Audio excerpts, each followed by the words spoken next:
മുറിവുകളിൽ സാന്ത്വനമേകും കാരുണ്യാഭിഷേകം. ആരാധിക്കുന്ന ജീവിതങ്ങൾ കാരുണ്യാഭിഷേകം, കാരുണ്യാഭിഷേകം, അഭിഷേകം, കാരുണ്യാഭിഷേകം, അഭിഷേകം, കാരുണ്യാഭിഷേകം, അഭിഷേകം, കാരുണ്യാഭിഷേകം. ഈശോയിൽ പ്രിയമുള്ളവരെ, കുറച്ച് വർഷങ്ങൾക്ക് മുൻപ്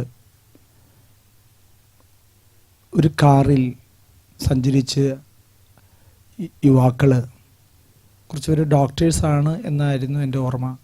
അവർ നേരെ ആ കാറ് ഗൂഗിൾ മാപ്പ് അനുസരിച്ച് പോയി ചെന്ന് വീണത് ഒരു പുഴയിലേക്കായിരുന്നു. അങ്ങനെയാണ് അവർ മരണമടയുന്നത്.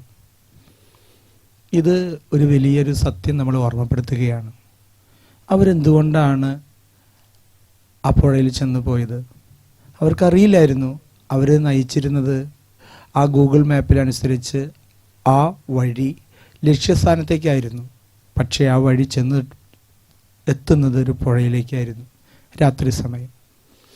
ബൈബിളിൽ സുഭാഷിതത്തിൻ്റെ പുസ്തകം 14-ാം അധ്യായം 12-ാമത്തെ വാക്യത്തിൽ പറയുന്നുണ്ട്, ശരിയെന്ന് തോന്നുന്ന വഴി ചിലപ്പോൾ മരണത്തിലേക്ക് നയിക്കുന്നതാവാം.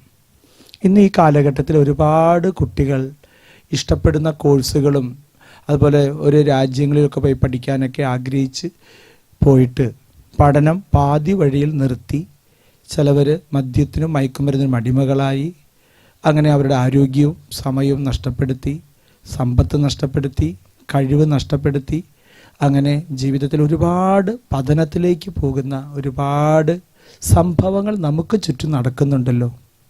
അതുകൊണ്ട് ദൈവത്തിനോട് ചോദിക്കണം, ഒരു പദ്ധതി തിരഞ്ഞെടുക്കുമ്പോൾ ഈശോ പറയുന്നില്ല, എനിക്ക് നിന്നെക്കുറിച്ചൊരു പദ്ധതിയുണ്ട്, നിൻ്റെ നാശത്തിനുള്ളതല്ല, ക്ഷേമത്തിനുള്ളതാണ്. അപ്പോൾ നമ്മുടെ വഴികൾ ദൈവത്തിൻ്റെ വഴികളാണോ എന്ന് നമ്മൾ പ്രാർത്ഥനാപൂർവ്വം നോക്കി മനസ്സിലാക്കേണ്ടതുണ്ട്. യെശയ്യായുടെ പുസ്തകത്തിൽ പറയുന്നുണ്ട് 30-ാം അധ്യായം 21, ഇതാണ് വഴി, ഇതിലേ പോവുക. അപ്പം നമ്മൾ വഴി തിരഞ്ഞെടുത്താൽ പലപ്പോഴും പരാജയവും ജീവൻ തന്നെ നഷ്ടപ്പോകാം. അതുകൊണ്ട് നമ്മുടെ ജീവൻ നഷ്ടപ്പെടാതിരിക്കാൻ ദൈവത്തിൻ്റെ വഴി ഏതാണ് എന്ന് പ്രാർത്ഥനാപൂർവം വിശുദ്ധ ഗ്രന്ഥത്തിലൂടെ പ്രാർത്ഥിച്ച് കണ്ടെത്തേണ്ടതാണ്. അതുകൊണ്ട് നമ്മുടെ വഴികളെല്ലാം ദൈവത്തിൻ്റെ അരികിലേക്ക് എത്തുന്നതാകട്ടെ. അല്ലാത്ത വഴികൾ ആത്മാവിനെയും ജീവനെയും നഷ്ടപ്പെടുത്തുന്നു. നമുക്ക് പ്രാർത്ഥിക്കാം. നീണമാർന്ന മുഖമോടവൻ എന്നെ നോക്കി പരിഹാസപൂരിതമായിരുന്നു വീഥികൾ നീളേ.